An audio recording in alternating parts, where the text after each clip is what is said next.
বাহলুল বলল, তোমার উপদেশের জন্য আল্লাহর কিতাবই যথেষ্ট। তাকে যথার্থভাবে আঁকড়ে ধর।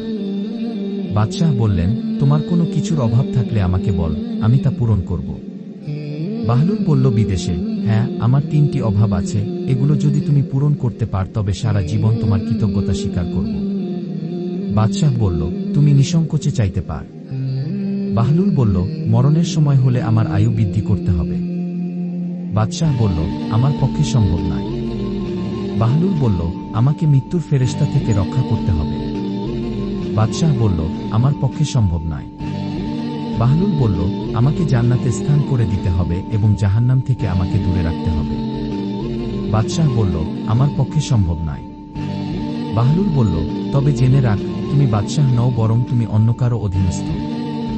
অতএব তোমার কাছে আমার কোনো চাওয়া বা প্রার্থনা নেই। আল্লাহ তাআলা আমাদেরকে এই দুনিয়ার রং তামাশা ছেড়ে কবরের প্রস্তুতি গ্রহণ করার তৌফিক দান করুন।